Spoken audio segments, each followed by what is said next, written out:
Did you know that 1 in 36 children today are diagnosed with autism? I see the need for families like mine because too often things get relegated to, we have a great camp during the summer. As a parent fighting battles the world never sees. So I've learned to appreciate every day, even the hard ones, even the challenging ones, because there was always something to be grateful for. And so look for those small windows of gratefulness that you can find. Why is community such an important part of support for parents with children with disability? You can pay someone to care for your kids, but you can't pay for someone to love them.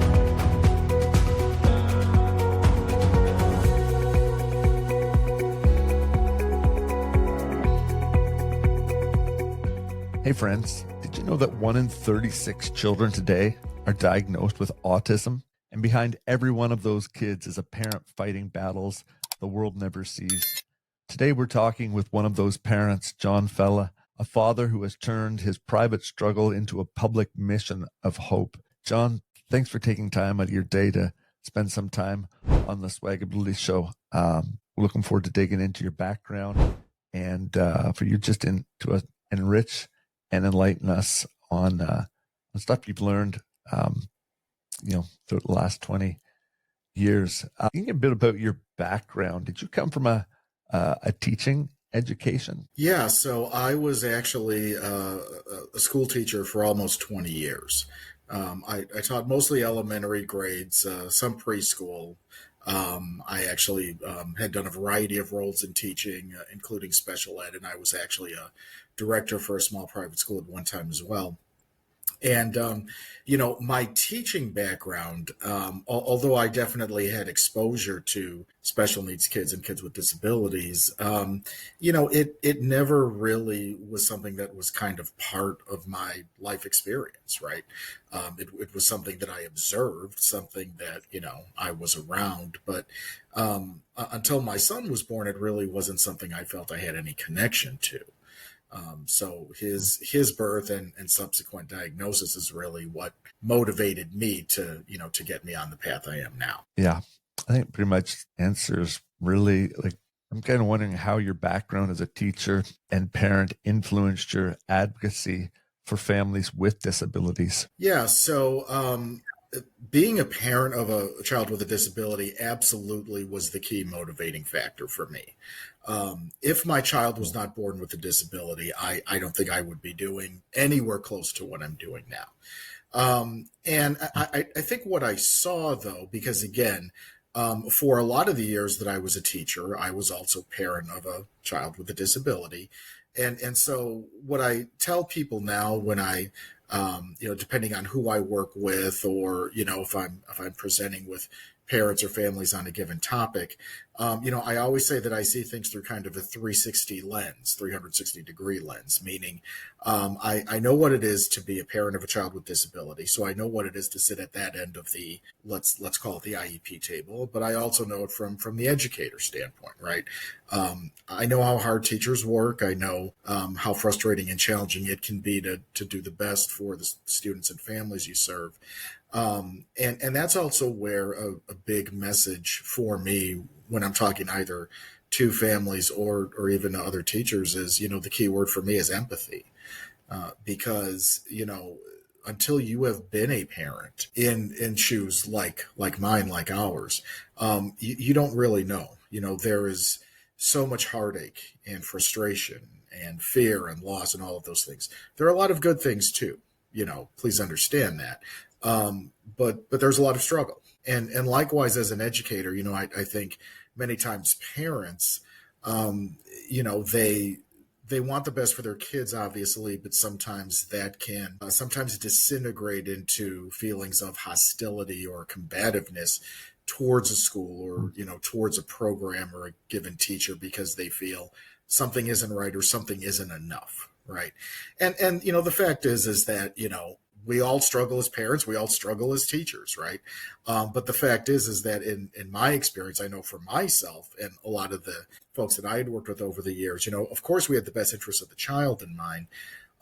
So it really lends itself to making sure that we're having a conversation about, kind of, putting, let's put all of the anger, let's put all of the, combative thoughts, let's put all the weapons down, and let's see how we can dialogue and work together to support the child. And so for me, seeing it from that standpoint, and I'll also throw in seeing things through the lens of ministry as well, because I have a background in disability ministry, which, if someone isn't familiar, disability ministry is essentially the movement in the church today to provide resources, support, and programs for individuals and families that experience disability in their congregations, right?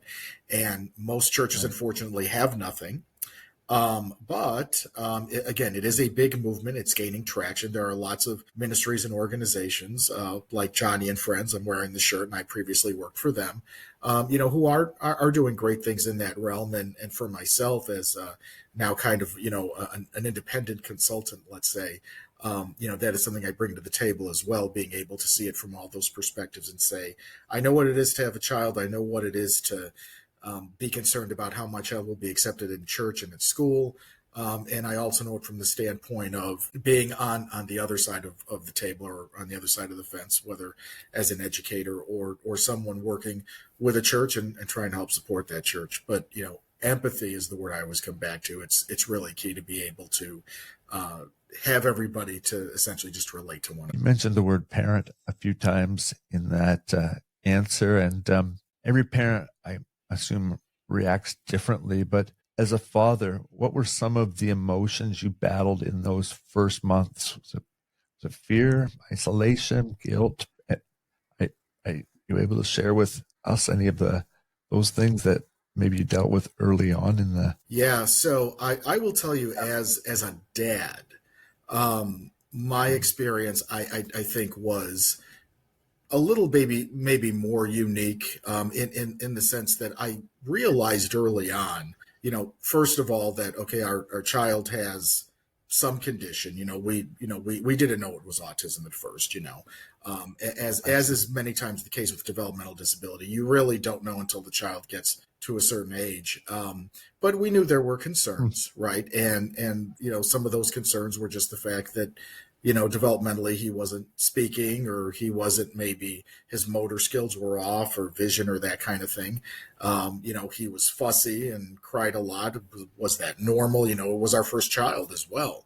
Was it normal? Was there something else going on? So we had a lot of those concerns, but my journey specifically, and what I experienced, certainly before and after his diagnosis, was that I learned very quickly that I really didn't know what my role or my place was. Meaning, my son's mom, who is now my ex-wife, and I'm remarried since, but she was always an exemplary mom. And very much like our special needs moms and our autism mama bears, she was very good with, keeping on top of things, whether it was medical appointments, therapists, insurance, all of that stuff. Managed it very well. And because she managed it very well, but also because she had a very type A personality, and that was just her thing, I said, great, I'll just support you however you need. And I did support. But the issue was that if I wasn't helping in all of the areas I just described, and as is usually the case with a lot of men, not all, but with a lot of dads, and these are things that I hear from other dads and other families around the country, most men respond to this by saying, I'm just going to throw myself into my work. I'm going to work very hard, and I'm going to work to make enough money to cover all of these things. Now, that's fine in theory. There were a couple of problems for me, though. One, I wasn't the breadwinner. My wife always made more money than me. Even we were both teachers, but she just made more. So I couldn't just write a blank check for anything. But also, two, was the fact that I started to see that, okay, if I'm not the breadwinner and I'm not helping out in all of these other areas, then what do I do? What do I bring to the table? I certainly spend time with my son. I certainly love my son. I care for my son. I go to the appointments with him and all of those things. But I really just kind of felt out of place, as if I just was not, I was, really not answering the call as a parent the way I felt that I needed to. And that really led me on a path of self-discovery. And it was a very challenging journey for a few years, for sure. But out of that, definitely a couple of things happen, and I'm sure maybe we'll get more to the faith conversation here. But my son's disability led me to faith in Jesus. It did. Yeah. There is no question about that. So through that season, not only did I come to faith, which definitely helped me restore my sense of who I was as a man, person, husband, but also I learned the importance of building community around me, of finding guys who understood me, guys who I could talk to and support me, and leaning into those things. So not only that could it make me a better man, husband, father, but also allow me to then give back to other people, which is essentially my story later down the road in terms of the advocacy I've been able to do. Yeah, I think it's a great time to get into it because at some point you began connecting with other families, bring dads who were struggling. Did you ever imagine like this path for yourself back then? And secondly, what was the turning point that kind of led you towards advocacy? Yeah, so I will tell you, in the beginning, I was a guy who felt like nothing and felt like he had nothing, right? Um, we went through a season of life about 15 years ago where nothing was working. I even, I had mentioned talking about being the breadwinner, but I had experienced a pretty bad job loss, so our finances were, really hurting. We almost lost our home. Our marriage is hanging by a thread. I was quite honestly so at one point. So for me, it was first of all, again going back to that faith piece. Once I was saved, I absolutely noticed a shift and a change in my life. And so realizing what my true value was, and that my true value was actually found in my identity in Christ and not, necessarily in what the world thought of me, that shifted things for me internally. But then on an outward basis, I realized, okay, one, as I mentioned, I didn't have any community. I didn't have anyone to support me. I didn't have any guys that understood me. So I intentionally started to seek those things out. In the beginning, they were very small things. Connecting with other families that, my son, that was in my son's special ed program, that type of thing. Trying to do dad meetups, which I will tell you, I tried a couple of different versions of that, and they didn't necessarily take in the beginning because men don't always like to share, especially with strangers. So it took me a few years, but over time, what I saw being in a healthy church environment, connecting with families and other parents of special needs in my community, I kind of developed a pretty strong skill set, so that after a few years, I was finally ready to say, okay, I want to find community on a bigger scale. Whether that means me going out and finding it or creating it intentionally. So that's kind of where I started creating, bigger dad meetup groups that, I started several years ago that still meet, and then getting plugged into bigger national organizations and ministries that I started to do some writing and speaking for, and doing presentations at conferences and things like that. And so kind of building and developing a network of resources. And the gift and the blessing there was everything that I was finding and everything that I was involving myself in was definitely a help to me. But the reason why I started to seek it on a bigger level was because I really did feel, the call of spirit telling me, it's time for you to give back, as was done for you, you need to go do for others now. And so my philosophy on it has kind of always been, it's great if I speak to, a room full of 1,000 people, but you know what? It's just as valuable if I speak to one person, because I know what it was like to be that one person who maybe had nothing and had no one else, and was ecstatic if I found one guy that actually understood who I was and where I was coming from. So for me, I've always kind of carried that belief that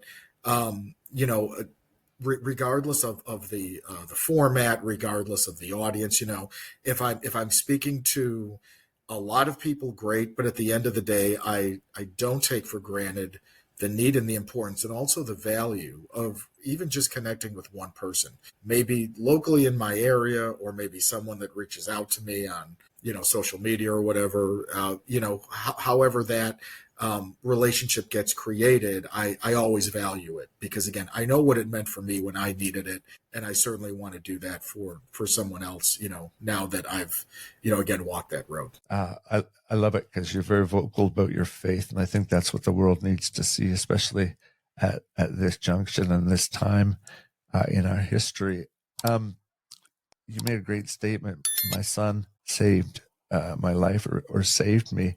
Are you comfortable sharing your story to Christ that started with the birth of your son? Yeah, absolutely. And I will start out by saying that I was raised Catholic.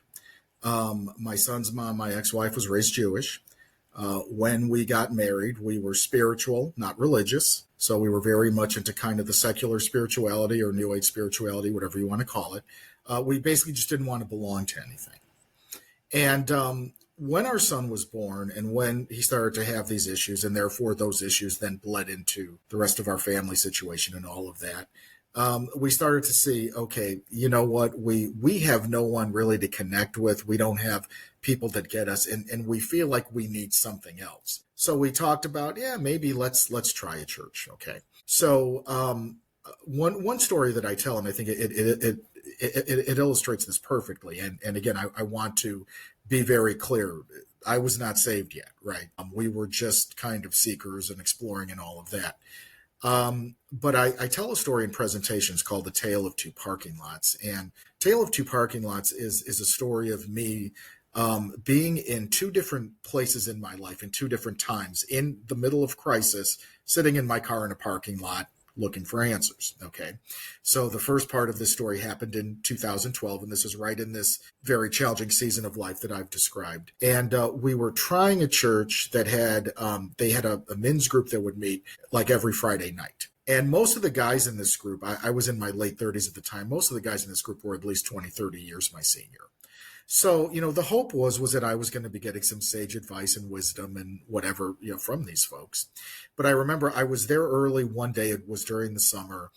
So I'm sitting in my car. I made a couple of phone calls to two of my oldest friends. And I was just kind of unpacking all of this for them, everything that was happening, everything that was going wrong, everything that was falling apart. And I remember, essentially both of them saying, we love you, but we don't know how to help you. Right. And one of my friends even made the comment, if it was me, I just walk away. And I said, well, of course I can't do that. So I go into this meeting, just a few minutes later. And, as we do in the group, everybody kind of goes around and shares what's happening for them. And they knew a little bit about my situation, but not all of it. So I decided to just unpack it all for them too that night. And after I was done sharing, the room was quiet for about 30 seconds or a minute. And then finally, the group leader chimed in and he said, wow, that's really hard. We feel really bad for you. But what you need to know is that it's going to be okay. Now, the thing that I often share is, yes, I know it's going to be okay. Again, now that I am I am saved and a believer, of course, it's all going to be okay. But that's not what I needed to hear in that moment. That's not what you need to hear in real crisis. What I needed to hear was, I don't really understand what you're going through, but we're here for you. I'm here for you. You need someone to talk to. You need someone to support you, whatever. And I realized then I didn't have community. But what was fascinating, though, is that a short time after that, we got plugged into a different church. Okay. And this was a very interesting little kind of side note here because my wife, again, who was a teacher, was working with someone who was a Christian, who she was close friends with, and her friends started to testify to her a little bit. And, my wife asked her questions about her church, and she said, our church has a men's group if that's something John's interested in. So I'm like, at this point, I'll try anything. So I decided to go to her church's men's group one night. It was essentially a men's Bible study that met on a Wednesday night. And I love telling this story about the night I was saved. So I walk into this Bible study. I don't know anybody. I don't know any of these guys, whatever. But I go in and guys are friendly, and the pastor, he wasn't the head pastor, he was like the associate pastor, who kind of coordinated the group, welcomed me, and everybody was nice and asked questions, and I was able to share in the conversation, and then they did prayer at the end, and I remember that there was a guy, his name was Matt, who actually prayed for me at the end. Now, understand, I was not technically saved yet, but I understood the value and the profound nature of that, the fact that he was willing to do that for me. So, and I went up and I thanked him after. But here's what was really interesting. That summer, okay, at least in the U.S., at least in our part of the country, we experienced a very, very extreme drought that year. It went weeks without rain of any kind. It was in the news that farmers were losing crops, left and right, and it was just a big deal. And so right at the end of the meeting, one of the guys picks up his iPhone and on his weather app, and it's showing this big storm that's heading our way. And of course, it's been weeks and weeks since there's been any rain, so everybody's like, come on, that can't be real. Well, as soon as I walk out of the church, it is pouring like Noah's flood pouring. It's coming down. It's like, wow, look at this. So I get in the car and I'm driving, and our home at the time was maybe about 10 minutes from this church. And I'm driving now, mind you, it's a summer night. It's about 9:30. It's dark. It is pouring, raining. I pull into our neighborhood, to our development, and I'm kind of on the main street.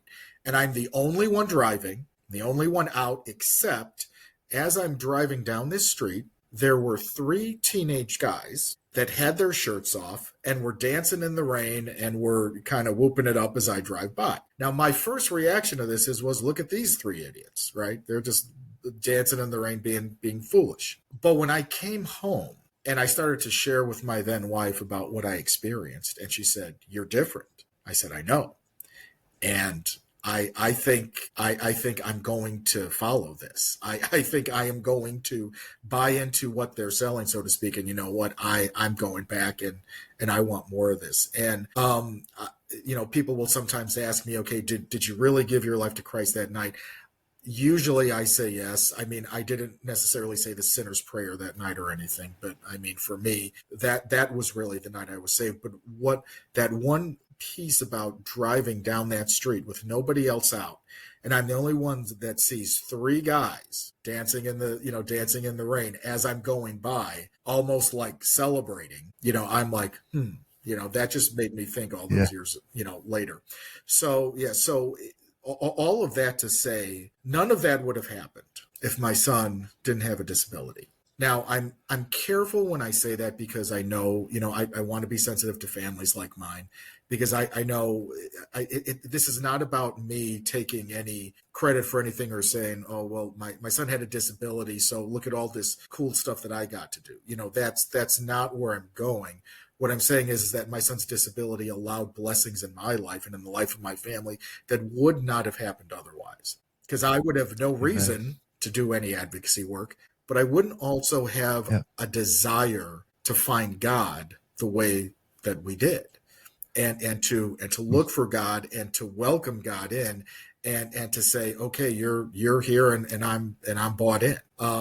That night wouldn't have happened if my son didn't have his disability and we didn't experience what we did. It's truly the blessings out of that tragedy and out of those hard times. Amazing story. I mean, I can listen to people's quote unquote conversion stories for the rest of my days. It's just fascinating how God works in behind the scenes to draw people to himself. And we're seeing a resurgence of that. And there's something we never thought we'd want to see, and nor do we want to see it. But tragedy has a way of bringing people to being open to a higher power. And thanks for taking the time to share that. Can we shift gears a little bit to talk about maybe some practical tools and community? What's one step a father can take today to start finding hope in community? Something simple and doable. Like if you're a dad, start here. When they have a situation similar to yours and they don't know what to do with this, much like what you described earlier with having a son with a disability? Yeah, so I always go back to just kind of like I unpacked, the thing that I learned was I didn't have anybody, right? And so I encourage dads, especially if you have a young child and a child who has just been diagnosed, and like I was, and like most of the dads I know were scrambling and confused, angry, scared, whatever emotions you have going on. You need people, you need support. Now, of course, when I give advice, my advice is always, using my teacher brain. I always joke about it. My advice is number one, little a, number one, little b. Number one, little a is faith, right? I am nothing without my faith. And so my foundation of faith in Christ is really what sustains me. I realize that there could be dads out there that are not Christian, not religious, and that's fine, no judgment. But then I say number one, B is community, right? So you must have community, you must have people. And so I encourage dads, first of all, as difficult as it is, because you find that you don't want to share. You don't want to expose your situation to the world and, kind of lay your family out on the table. You need to be willing to at least connect with one person. Now, what I usually encourage people, and really moms or dads, is to start out small, start out intentionally, start with what's literally right around you. If your child attends school, think about connecting with either parents in the same program, or sometimes schools may even have some type of a special ed or special needs, maybe support group or something, or a way for parents to engage. Same thing like at a therapy clinic. If your child attends a therapy clinic, there may be parents there you can engage with, or even in your own community, in your own neighborhood, or in your own church, let's say. So start out small, start out intentionally with the people that are right around you. And then I say, branch it out slowly, right? For me, and kind of going back to my story a little, belonging to a good church provided a couple of things. One, it provided kind of that default community, because you always have kind of, people there that care about you, will ask questions, how can we help you, kind of thing, whether they have disability or not, right? I will tell you, most of the families, there was a really good church we attended for years, and most of the families didn't have kids with disability, but they all cared about us. They cared about our son. They loved on us, and that was great. But then I also learned about not only how to build and develop that intentional community, but I got, again, the tools and the skills to be able to do that in other ways. So, for example, what I tell people is that where there's no community, when you can't find community, try and make it yourself. So a great example of that is when we eventually transitioned to a different church several years later, we started a small group for just the parents with special needs in the church, right? We created that based on the things that I had learned and we had learned over the years in different environments, but also too, things like social media. Social media, Facebook is a great place to find groups, usually for disability or for things that maybe are in your community. I know the special need dads group that I run in person in the Chicago area, that started several years ago because I connected with a guy in another special need dads Facebook group. And it was actually a group that did in-person meetups, but it was about an hour from where I lived, so I wasn't interested in traveling. But I met a guy who was close to me that said, "Hey, I'd love to start something." I said, "Great, let's do it." Right. So it's things like that. It's opportunities like that. But then also too, in terms of organizations to kind of get plugged into. So especially for dads, there's a few that I'll always mention. One that I will always mention in every interview or wherever I go is Special Fathers Network. So Special Fathers Network is a national organization based in Chicago just for special needs dads. And there are a lot of great ways to get connected with resources. So it doesn't matter what part of the country, and quite honestly, we have dads from around the globe at this point. We have dads in Europe, we have dads in Africa, etc. But you can get connected either with one person. So they actually have a mentoring program where you can get connected with one person, maybe in your community or, maybe not. But let's say someone who has a child with a similar diagnosis or, again, similar age, whatever it is. So you can get connected with one, or you can be part of a support group.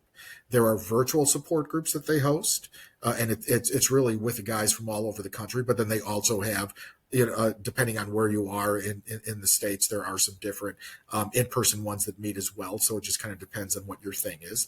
But there's a great list of resources, podcasts, YouTube. There's a virtual conference. There's a retreat once a year. So tons of great resources to get plugged into and lots of great people as well. So a lot of amazing dads. So I love talking about that organization.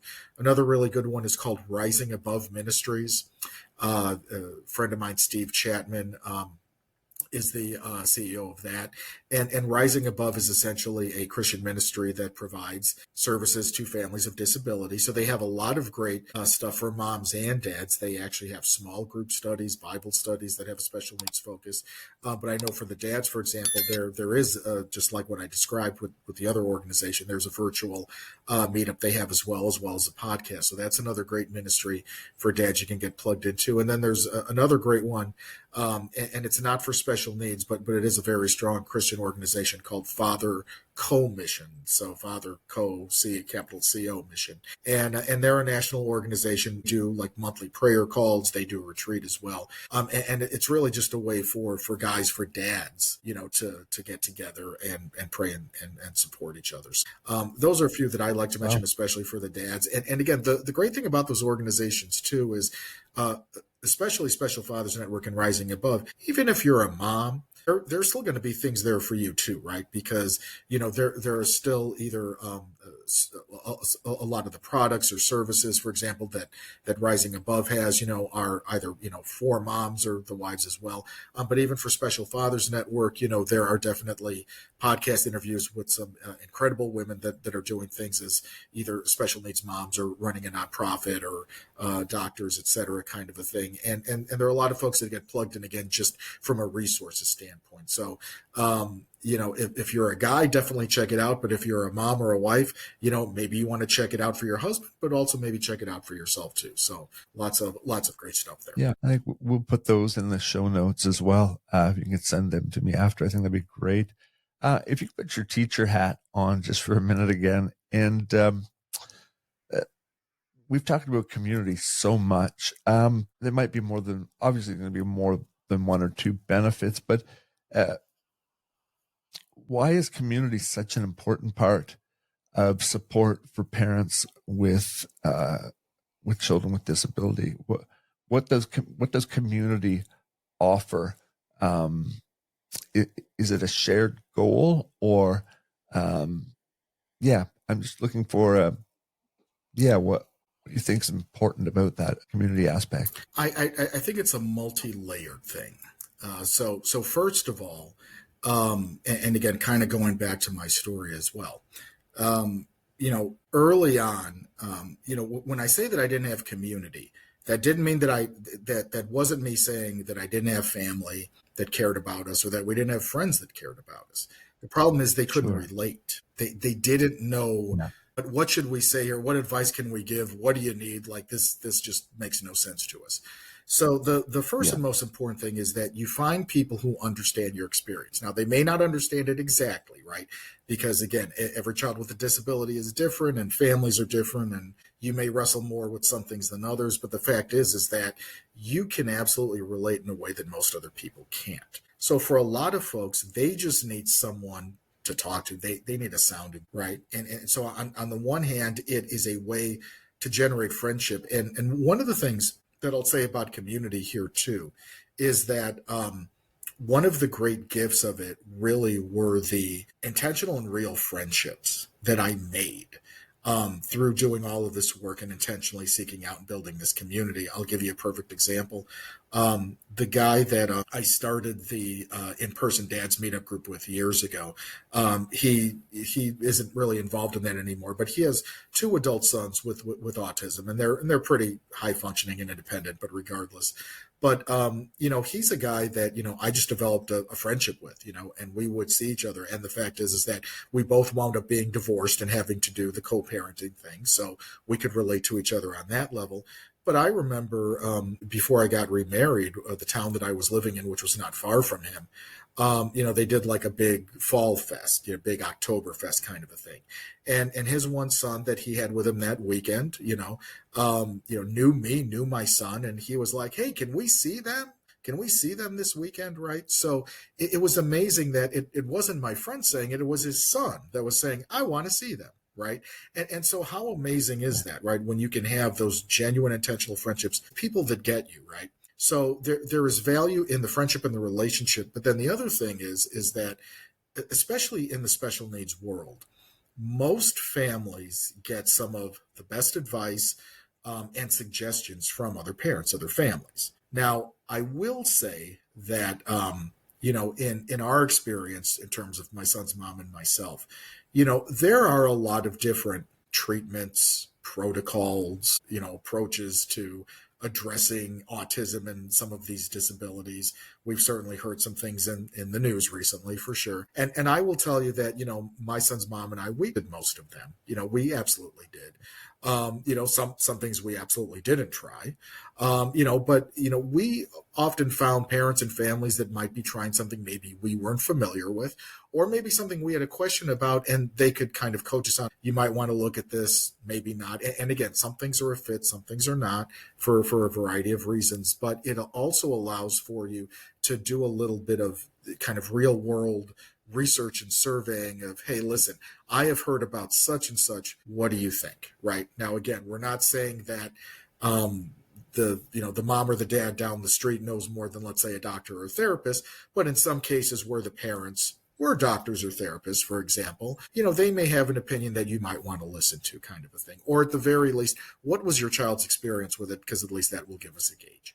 So, and that could run the gamut of, diets or vitamin supplements or behavioral therapies and, just all of these different things. So there was value in that too. And so having friendship, having a kind of a sounding board to get information and kind of compare notes, kind of a deal. And then also too, a lot of families like ours, we also want to remember, whether you have young kids or whether you have an adult child, the fact is that your kids show up different, right?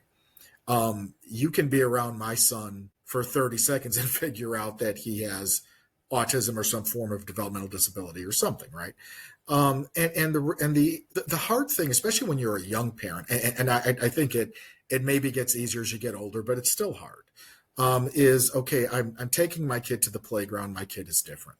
My kid shows up to school. My kid is different. They show up to church. They're different. They show up at the mall or at the grocery store. They're different. There's so much anxiety and just genuine fear of the public and what are people going to say? And is my kid going to get bullied, or am I going to get bullied for something? Stranger things have happened. And so even just going out in the world in general is hard. So when you have that kind of community, it insulates you a little bit in that, what, if my child with autism gets invited to his buddy, down the street who has autism and they're having a birthday party, I don't necessarily have to worry about people like, why is he playing like that? Or, why is he only playing with one toy for, hours on end or whatever it is, or, he is avoidant of certain things, whatever. I don't have to worry about explaining all of that, right? Because he's just accepted. And so, we want to still be part of the world in general. I've never kept my son away from being in public, and quite honestly, the vast majority of our experience have been positive. But the fact is that it's always good when you have that comfortability around you to say, what, we're going to be with these families, and I can just take this weight off my shoulders because my son is accepted no matter what. My child's accepted no matter what. So that's also a real gift there for sure. One of the things that you've been part of and you've mentioned already, and I think offers a community that would foster that. What does effective support look like when it's done right? Give a organization like Johnny and Friends. It's a little bit, I will be totally honest, and again, as a former employee, and I still love the ministry. It is an exceptional ministry and they do great work. But it's a little bit of a catch-22. And here's what I mean by that. One of the biggest outreaches that Johnny and Friends does is something called Family Retreat. Okay. And essentially what Family Retreat is, kind of like what I just described in terms of having that insulated community around you. It's a way for a family of disability to go on a vacation. because families with disability, whether it's a developmental disability or, and this is not my son's experience, but where there is a very hard medical disability where you literally need to travel with equipment and let's say a special van or, whatever your thing is, it's hard. It's hard to just get in the car and just say, hey, we're going on a trip or getting on a plane or going wherever. So Johnny and Friends through the family retreats creates an environment where for a week you can go to one of their retreat locations around the country. So we have regional offices around the U.S. And they're, each office kind of hosts its own version of this. So the ones that we used to do out of our Chicago office were hosted up in Michigan. And, for a week, a family gets to come. The person with the disability, regardless of age or condition, gets a one-on-one buddy. And then we provide the accommodations, the food.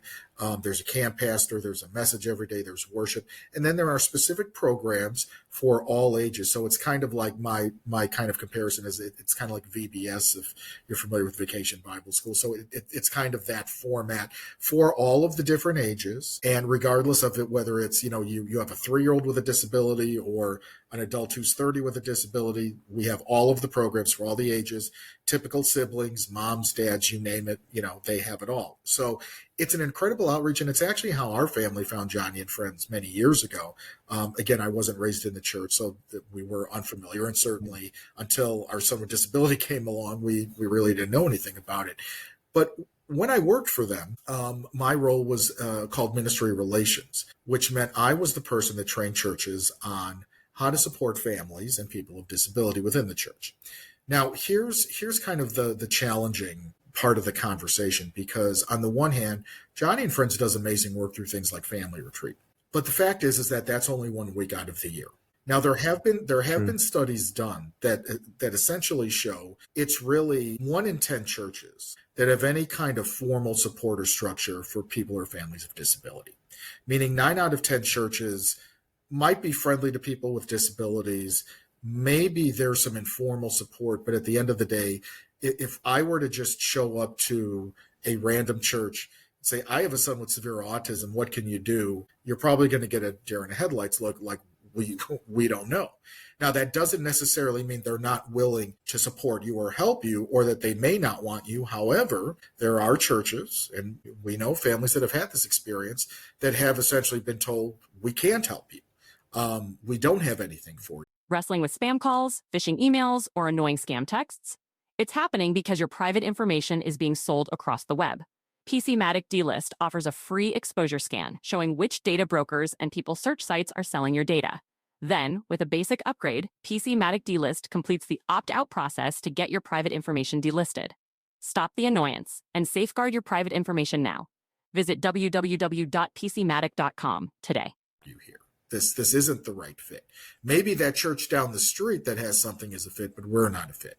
And so here's the bigger, deeper issue is that, it's great when there are outreaches. It's great when there are programs. It's great when you have a little camp, and again, Johnny and Friends isn't the only ministry or organization that does something like family retreat. There are ministries like Young Life Capernaum, that's a global organization as well. And they do camps for youth with disabilities. And there are other, secular ones as well. But the fact is that what is going on the rest of the year? What is going on that other 51 weeks or however many weeks? Because if families like mine don't just need another camp, we need the Church of Jesus Christ to do Church of Jesus Christ things, as I would always say. So how are we getting the church to understand that individuals with disability identify as the largest minority in the world? It's 1 in 4 people worldwide. Okay. So it is a global issue. And the church can no longer say, we don't have to worry about it because those folks are not in our congregation. Well, guess what? They might be, and maybe you haven't recognized it, or maybe you're not supporting them to the best of your ability. Maybe there are families in your greater community or going to your schools or whatever that would like a church experience And as far as they're concerned, it'll never happen because churches are not identifying this as something that they need to kind of get out in front of. They need to be promoting it to families. They need to be connecting with families and opening their doors to families like mine. But they also need those tools and resources in place to make sure that they're supporting those families and, quite honestly, supporting their staff and volunteers also as well. So, I love doing the work, when I was with Johnny and Friends. I'm actually still doing that work outside of Johnny and Friends now as well. For me, that really is a passion because I see the need for families like mine, because too often things get relegated to, we have a great camp during the summer. Okay, what happens the rest of the year? Well, nothing, but just look forward to that camp. It's not enough. It's not enough, not anymore. We need to step up, and again, as the body of Christ, and again, this is the other thing that I always speak to churches about, specifically the leadership. This isn't John saying it. This isn't Johnny and Friends saying it. This isn't some other expert or ministry somewhere saying it. It's God saying it. It is literally written all over Scripture. I can point to a bunch of references in Old, New Testament, doesn't matter. This is scriptural. This is our basis and foundation for it. Everyone is a part of the body of Christ, and everyone deserves a seat at his table.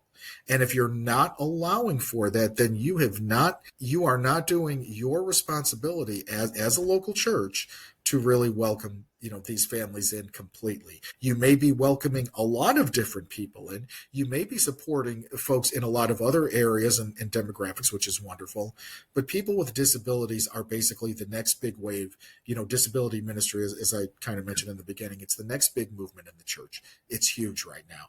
There are a lot of ministries, not just Johnny and Friends, that are working on this and doing great things. And so I encourage people that if your church does not have disability ministry, whether you identify as a family of disability or not, ask those questions. And certainly feel free to reach out to me, depending on where you are in the country, because I can connect you with a resource. Bottom line is there are so many great resources, and the vast majority of them are online. So you can always connect with a ministry organization or a person that can definitely support and direct you. And of course, I can certainly do that as well. Yeah, we'll provide those in the show notes because you're right. 1 in 4. I mean, it's those type of odds wouldn't be ignored in any other area, but it seems with disabilities, we have, like you said, we have that thing coming, but there's all the days before, which kind of leads me right into my next question is, where do you see the biggest gaps in support today and what needs to change? I'm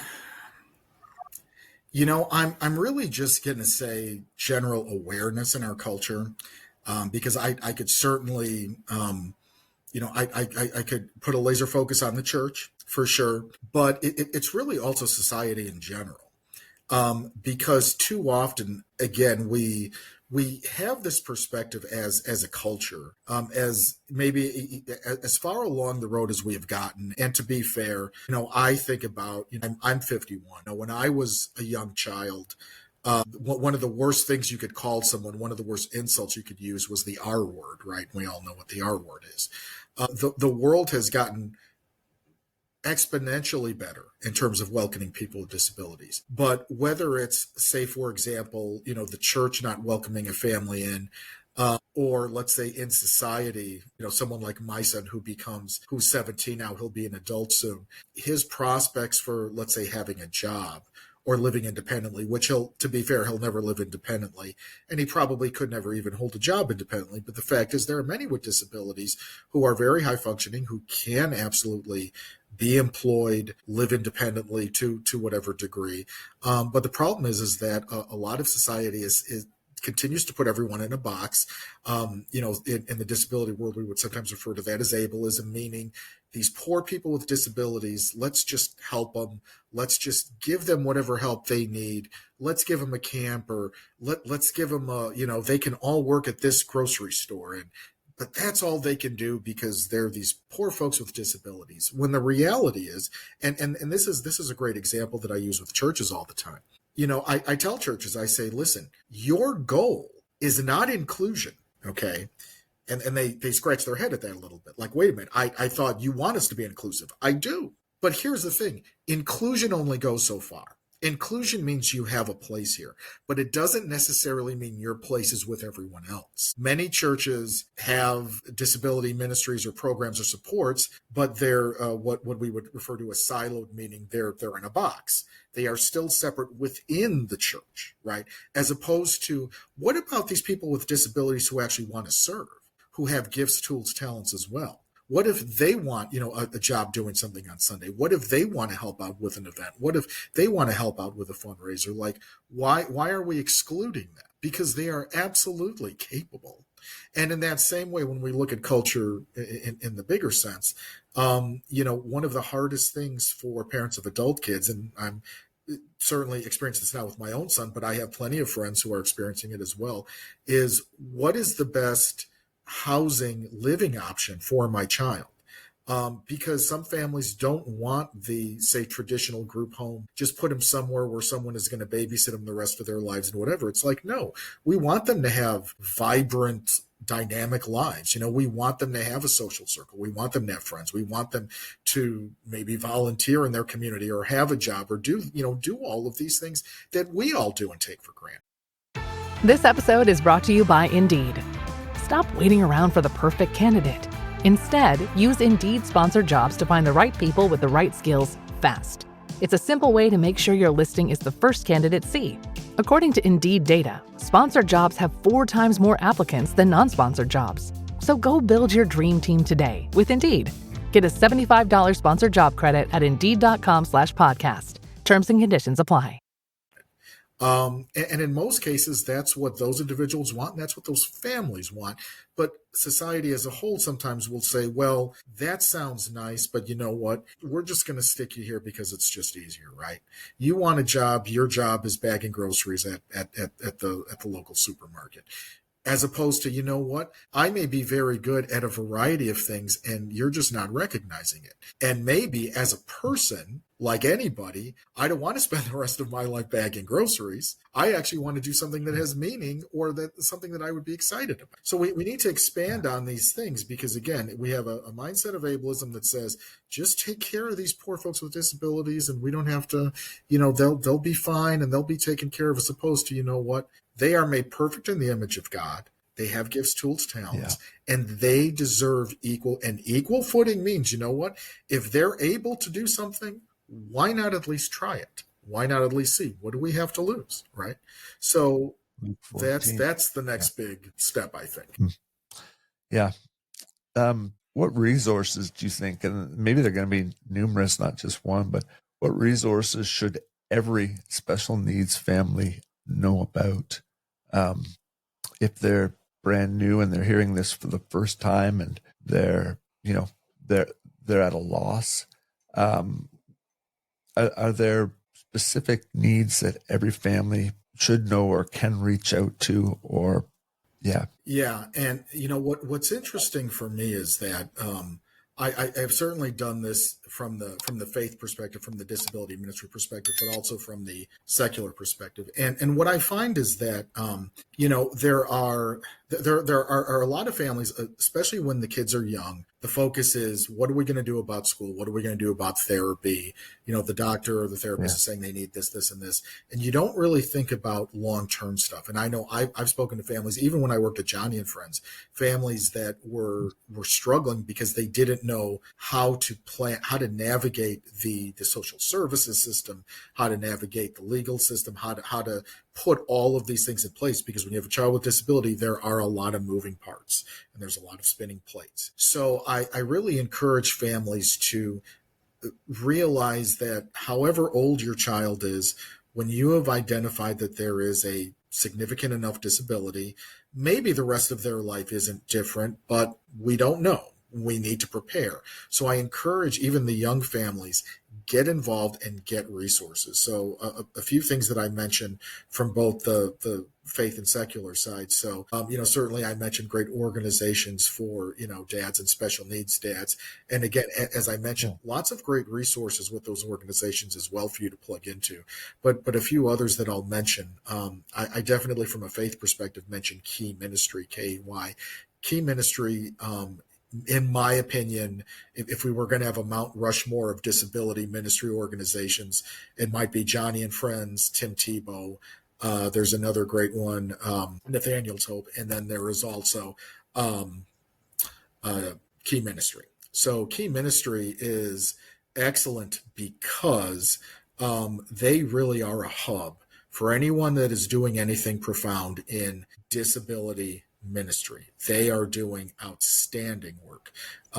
Anyone who is a mover or a shaker, writer, speaker, author in that world is connected to Key Ministry. They do a huge disability ministry conference. It's the biggest in the country, called Disability in the Church, every year.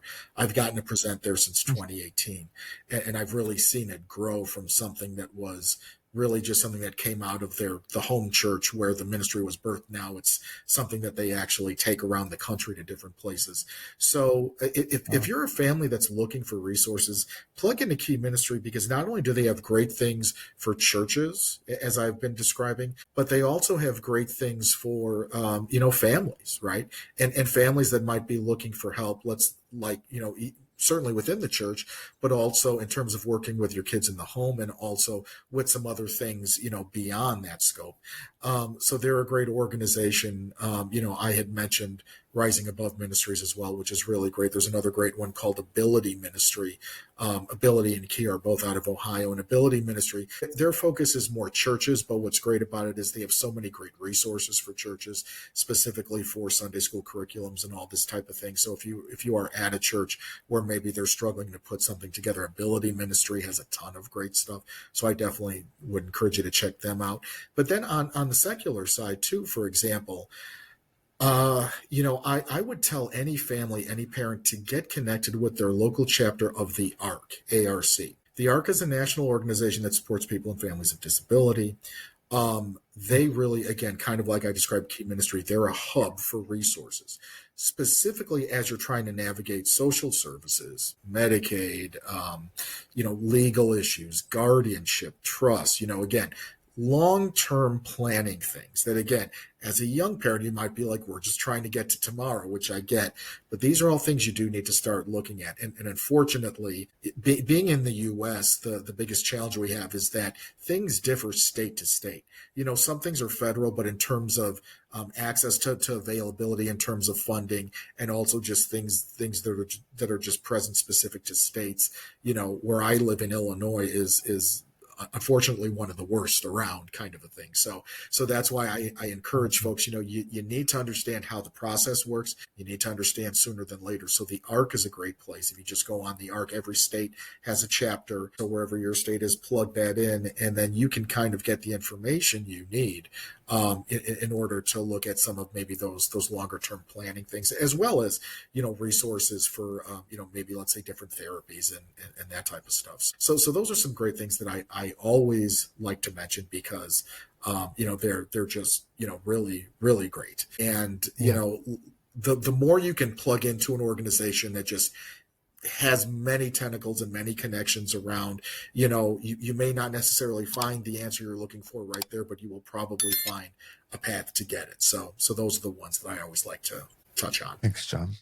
As we close, I've got 2 questions for you. For parents that are listening who are in the middle of burnout or fear or uncertainty, what words of hope would you want them to hold on to today? I would say this is hard. I know it for a fact. I know it personally. I would never just tell somebody it's going to be okay, because I know how much I didn't want to hear that, when I was at that place.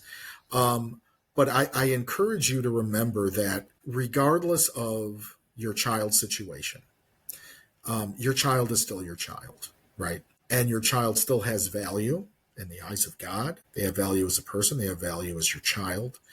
And as difficult and as challenging as things might be, one of the things that I think I learned now with many years perspective is that as I look back, even on the most challenging points of my life, points of the journey, and some of the stuff that I talked about, I can look back on specific parts or days or events or whatever it was, where I think to myself, wow, that was really great.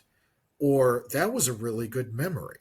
Thinking about something as simple as, for example, my son being very young and going to an Easter egg hunt at the church we attended.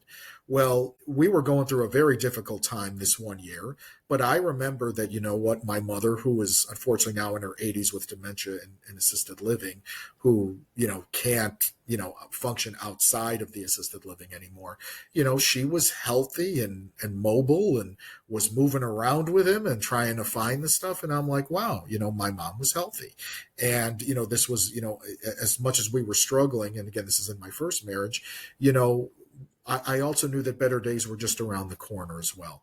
So, the fact is that there is always something to be grateful for. There is always something that you will say years from now, as difficult as today might be. And I wouldn't doubt it if you say that it is difficult.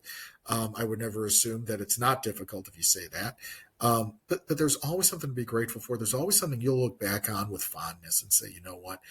That was really great, or I was really appreciative of something someone did or said, or, just something that was in the environment that made all the difference, right? So I've learned to appreciate every day, even the hard ones, even the challenging ones, because there was always something to be grateful for. And so look for those small windows of gratefulness that you can find. They might be very tiny, but they are there. And we always want to keep looking for them, because some days you get to the point where the gratefulness just pours through the window like rays of sunshine. And those are the days we celebrate. But we need to be celebrating something every day, regardless of how big or small it is. It all has value. That's deep. John, when you think about your work with families and the impact of your story, what legacy do you hope to leave with your child, your family, and the broader disability community at large? So when people ask me why do I do this, right? And I guess I've touched on that a bit, but ultimately why I do this is because, my son is, and I don't believe I mentioned this, but my son is an only child. I'm an only child. His mom is an only child. Outside of extended relatives, family, and of course he has a stepmom now. But someday, at whatever age he'll be, he will be alone, right? He just will. In most families like ours, usually it's typical siblings, brother, sister, whoever, that normally would step in, or there would be some plan for, okay, we're the ones that are going to take care of or check in on, whoever has the disability. But in my son's case, he won't have that. So I will have to leave this world and go on to the next one, believing that he's going to be okay. But in order for me to do that, I need this world to be a better place for him. I need to leave this world knowing that it is, it's sensitive enough to him, that it's going to be supportive and loving enough to him. As someone had once told me, you can pay someone to care for your kids, but you can't pay for someone to love them. I know my son will be cared for because of the plans we put in place. But my concern is, who's going to be his community? Who are going to be his friends? And this is why I really press this upon the church to say, you have an obligation and an opportunity. You have an obligation because God says you need to do this, but you have an opportunity because you can be blessing people and families like mine in ways maybe you never understood or could expect. So, for me, this is about trying to create a healthy, supportive space overall for him, so that when my time is finally up, I know I've done everything I could to try to provide that. Certainly provide directly and specifically for his needs, but just to create a space where people say, you know what, he has value, he's not alone, and there are people that still care about him. John Fela, ladies and gentlemen. John, it's been rich, it's been honest, it's been deep at times, but it's been sincere. And I really appreciate you taking the time to come on the SwagAbility Show, to share your heart, to share hope, to share where there's still room for more. And I look forward to maybe a 2.0 down the road, to see not only how the church is doing, but see how your child is doing and your family is doing. Thank you for spending some time with us today. Absolutely. Thanks so much for having me.